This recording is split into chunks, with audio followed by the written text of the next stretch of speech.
My name is Charles H.F. Davis III. I am an assistant professor in the Center for the Study of Higher and Post-Secondary Education and director of the Campus Abolition Research Lab.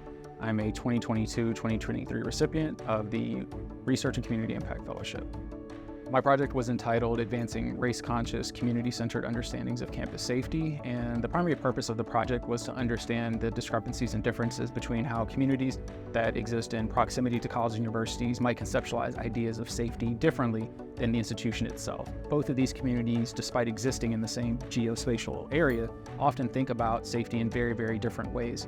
And so the question remained, what would be understood between who the campus thought they were protecting themselves from versus the community of which they found themselves to be a part.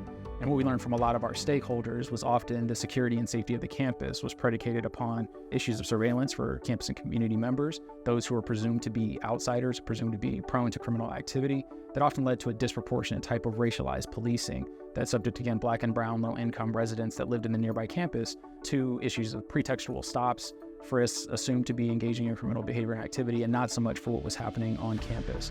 In working in tandem between campus and community activists, what we found is that students serve as a very important resource for communities who often don't have a seat at the table in institutional settings. And so a critical part of understanding that is how, instead of thinking of these communities as separate, is actually thinking about how they can be related through relational organizing. The implications from our study are several. I think importantly for colleges and universities is to understand themselves not as separate and away from the communities in which they're located, but actually important members who are, again, dictating a lot of different decisions that happen in the political sphere. And I think that's critically important for university administrators and those who are working in community engagement and civic engagement spaces to not see themselves simply as what we often think of the university as the domain of solutions and society being the domain of problems, right? That there has to be a meaningful set of relations that exist between these two stakeholder groups in order to ensure that the university's desires for itself are not at the expense of folks who have lived in these communities for generations. All of these things, we understand them to be racialized, right? These are often predominantly white institutions of extraordinary resources that exist as islands of prosperity in seas of otherwise destitute poverty.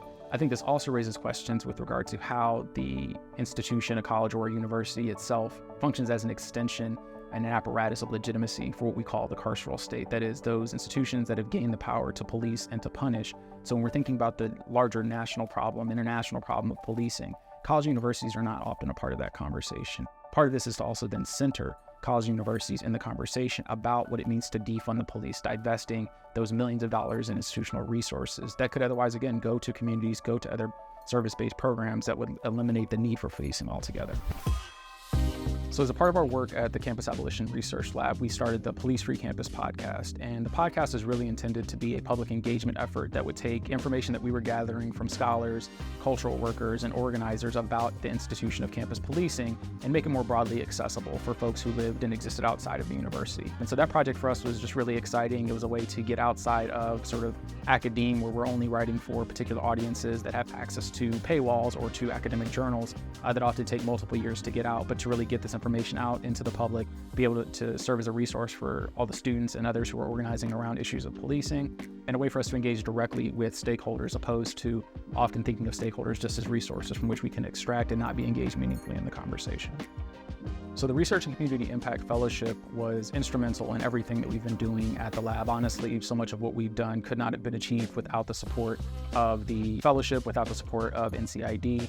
And we're just so thankful for the generosity of thinking about what our work might mean to improving outcomes as it relates to race and racialization within society and within college and university campuses. Important in that were a number of public programs that we did. And so some of our first work were to bring in, again, outside stakeholders who existed both in academia and beyond, some from the legal profession, others in the organizing community, come together to talk about this entanglement in which the university finds itself.